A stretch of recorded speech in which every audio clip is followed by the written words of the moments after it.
જૂનાગઢના ભાલછેલમાં ખેડૂતોની સભા યોજાઈ હતી। ઇકોઝોનના વિરોધમાં ખેડૂતો એકઠા થયા હતા।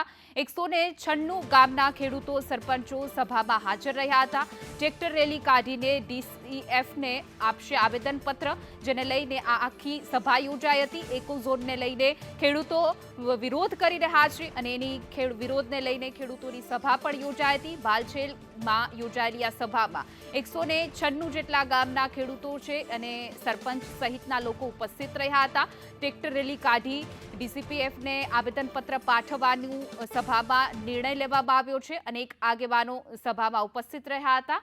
વધુ વિગતો સાથે અમારા સંવાદદાતા કેતન ઓઝા જોડાઈ ગયા છે। જે કેતન, આ સભા યોજાઈ હતી, મોટી સંખ્યામાં ખેડૂતોની જનમેદની જોવા મળી રહી છે। સભામાં હાલ કઈ પ્રકારની ચર્ચા થઈ?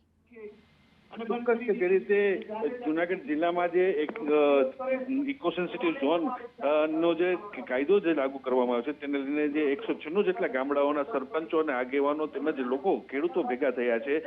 ભાલછેલ ગામે જે સભા યોજાઈ છે તેવાથી ટ્રેક્ટર લઈને તમામ લોકો જે અત્યારે આવ્યા છે।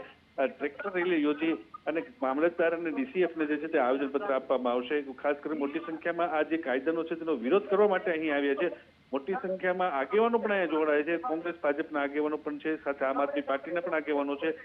ઇકો સેન્સિટિવ ઝોન નાબૂદ કરવામાં આવે તે માટેની તમામ લોકો દ્વારા માંગણી કરવામાં આવે છે। જો આગામી સમયમાં આ જે ઇકો ઝોન છે તે નાબૂદ કરવામાં નહીં આવે તો ઉગ્ર આંદોલનની ચીમકી પણ જે છે ખેડૂતો દ્વારા ઉચ્ચારવામાં આવી છે। ઉપરાંત જે ભાજપના અને કોંગ્રેસના જે આગેવાનો છે તેમના દ્વારા પણ જે રાજીનામાની માંગણી કરવામાં આવે છે। સરપંચ એસોસિએશન દ્વારા પણ જે રાજીનામાની માંગણી કરવામાં આવી છે। ઉપરાંત પરમિટ અને સિંહ દર્શનને અટકાવવામાં આવશે, આ પ્રકારની ચીમકીઓ પણ જે છે તે ઉચ્ચારવામાં આવી છે।